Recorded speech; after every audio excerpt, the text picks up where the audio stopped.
some phone calls were made, and they were, luckily for me, they were a little bit persistent. I deleted a couple of emails that the management sent to me. I thought they were spam emails, but as I said, fortunately, they tried a couple more times. They got the right number for me, and they called me. I was napping in the afternoon. Really? Nice. Like a teenager, and I woke up pretty quickly, though, I can tell you. When the management explained what the situation was, I was, one of those kind of waking up moments. It's like, say that again, and it went from there. I went to see the guys at Glenn's house, and we spoke and we chatted about the situation, and went from there, really. And but it's always one of those things. You get connected by people, and it's always sort of someone in the past and someone they knew. It's not what you know, it's who you know. Really. And it's also your ability, that's for sure. Well, ability is always, I say it's about 20. I'm not in the band because I'm the best guitar player in the world. There's ability, obviously, that gets you in the door, and then, you've got to be a good person.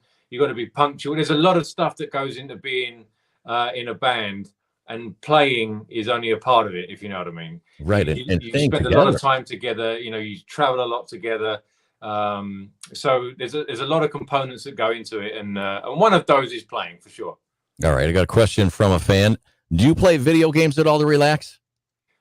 Quite a lot of the time, yeah. At the moment, I'm playing Ghost of Tsushima on the PS5. All right, and a question that I have personally, because I love music, but I can't play music. Do you ever play Guitar Hero? And are you any good?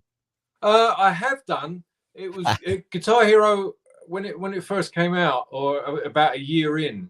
A friend of mine's kids were playing it, and they were great at it. And they were tiny kids at the time, and they were playing stuff like Slow Ride and Smoke on the Water, and they were being introduced to all these classics at a tiny age. And I thought that was a great thing. They were being introduced, not via my record collection or right. Dad's record collection. It was via this video game, and I thought that was a really smart thing to do.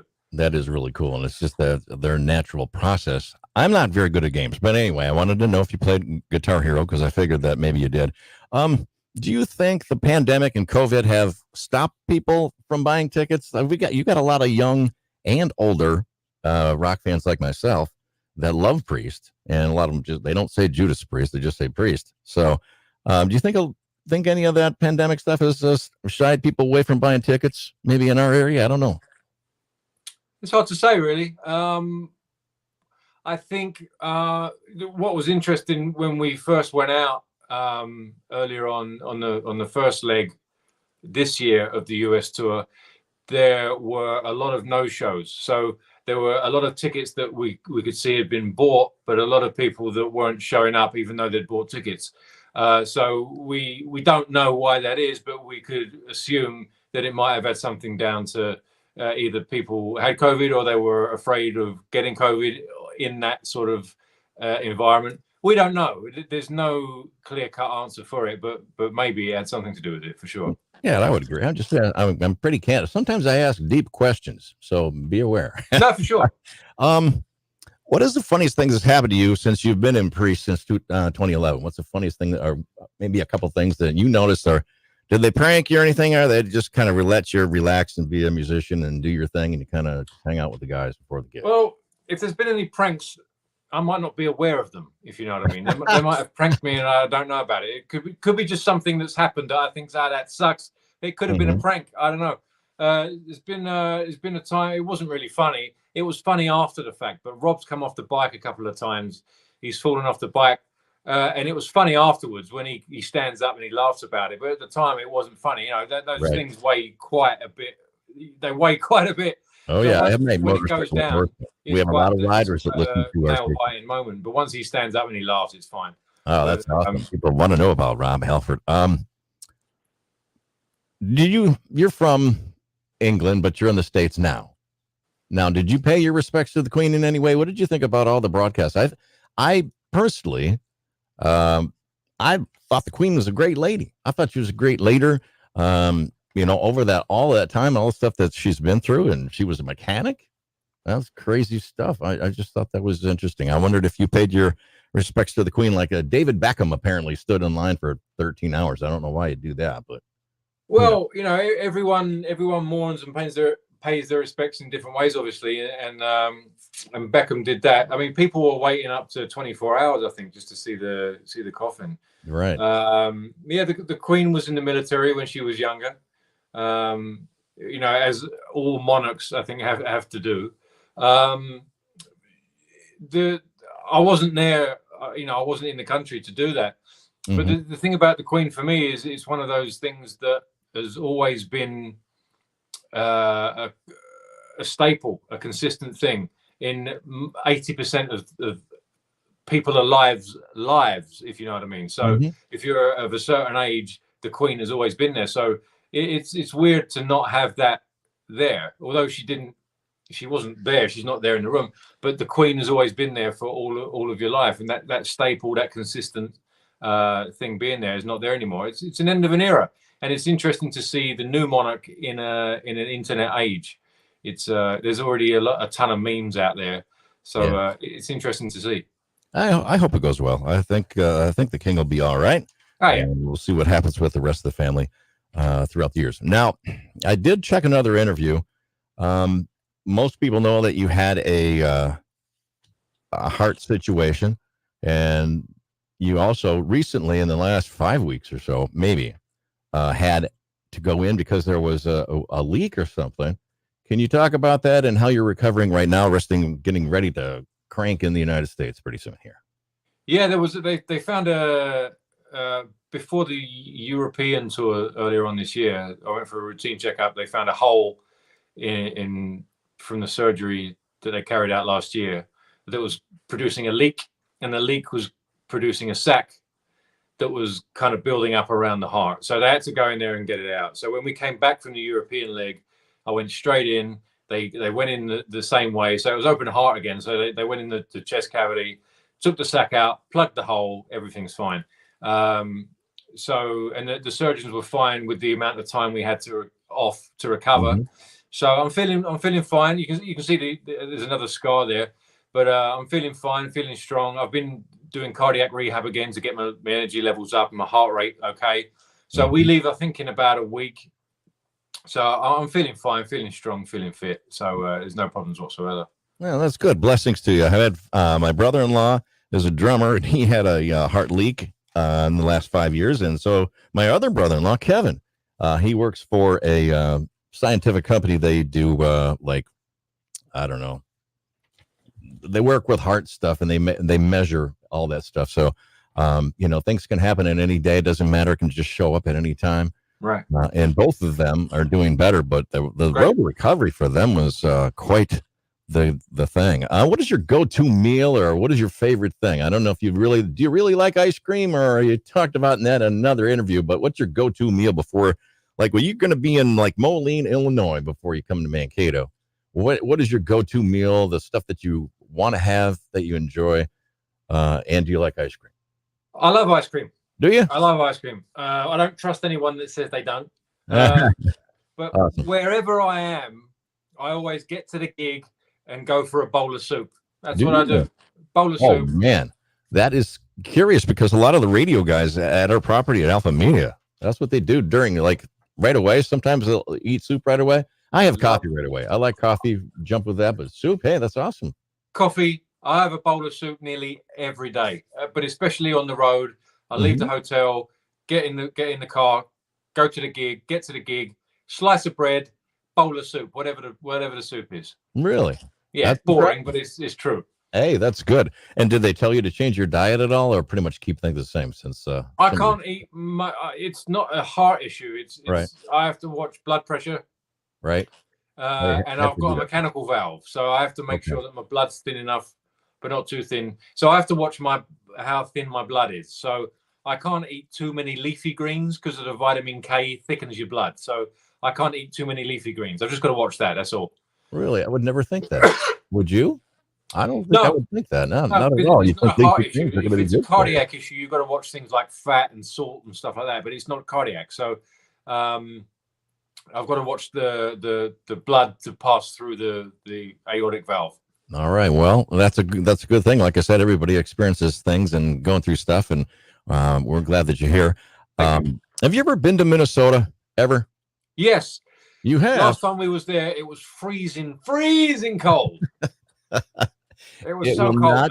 It will not be 40 below zero with wind chills of 30 in additional. I feel like 90 below here when you arrive on Sunday, October 30th. I'm guessing we're probably going to have 70 degrees and partly cloudy skies is my guess. That shouldn't be too bad. It shouldn't be too bad. Last time we were there, we went out sometimes we go out for a band and crew meal. So we take the crew out and we have a big meal and we have some wine and usually a steak or whatever. And it was so cold. And we had a big debate about what was the best Metallica album. And it turned into a big argument, as it should do, with wine and grappa. There you go. And you know, and it was good fun. It was good fun. Oh, that's awesome. Hey, you know, you're going to be here the day before Halloween, so people are going to be in the party mood. So let's get them in the party mood. Many set lists are on social media, and a lot of people see those and they go, I don't know if I want to have them play that. Why are they playing that? I know you notice those from time to time because they're on the socials, but do you expect any extended plays possibly in Mankato? Or you're gonna do any longer plays of any songs? Well, you're just gonna keep it simple. This is the second leg of the US run, so we're gonna swap it around a bit. You know, obviously some people are coming for the second time this year in the US, so we want to make it a bit different. We're throwing a few different songs in there. Sometimes as we go through the leg, we might throw in a different song here and there, but nothing's planned for certain cities, if you know what I mean. We might just feel like this one isn't working with the dynamic, or let's throw this one in tonight for fun to see how this one works. So that might still happen, but nothing's really planned. But we are planning. We've got a couple of days rehearsals here in Nashville before we take off. I think there's about I don't know how many there are, but there's a handful of different tunes that we're throwing into this set to make it different than the last one. I won't give any away. The set lists are always given away after the first show anyway. Right. I will say, I've said it before, but it's the 40th anniversary of Screaming for Vengeance. So we will be tipping the hat with a few songs to that record on this go around. That'll be excellent. And I want you to know that there are young and old fans of Priest. I got a question for you. You can answer this. We have a Rock 95 t-shirt. I have one for you. Can I get one to you before the show somehow from one of your people in your organization? Absolutely, yeah. If you speak to the people that connect this, and they'll figure it out. All right, sounds good. Now, is this guitar the first thing that you ever played, or did you start like playing the piano like some people? Yeah, I wanted to play the piano. I wanted to play the guitar, electric guitar, or the drums. So my parents, they said, "Well, we'll start you on the piano, learn a bit of music theory, and then you can play the guitar and the drums." So I always remember, I played the piano in this old Victorian house with this lovely woman that would teach me piano, and in the corner was an electric guitar and a drum set. And I remember playing the piano, looking over in the corner, thinking, "That's what I want to play over there." So in the end, I gave up the piano and played the guitar. Now, sometimes I come up with stuff. I have a base knowledge on the piano, so I can come up with a few things on the piano. It actually helps. So maybe my mum and dad, my parents, they were right to start me on the piano because, although I play primarily the guitar, the piano does help. Or if I play the piano, I come up with different stuff than I would if I played the guitar first, if that makes any sense. So it does help to have, I don't really read music, but I have an understanding of the way the piano works because of that early education on the piano. What was the first concert that your parents or a brother or sister or family member took you to? Do you remember? Yeah, it was Bryan Adams on the Into the Fire tour in 1987. Wow. Yeah, it was amazing. And very good. it was I think it was. Do you remember Tapao? I don't know if Tapao came over to the States, I but think it was a 90-ish for Powell, maybe. Could well, be. we had them earlier. Maybe they were an opening act for Bryan Adams at Wembley in '87. But it was amazing. Bryan Adams is still one of my favorite artists, and those songs, "Reckless" and "Into the Fire," "Cuts Like a Knife," those records are just phenomenal. When they And first, yeah. I still look to those records for. I mean, they're, as far as songwriting goes, you can apply some of those changes and stuff to metal, and people will never know.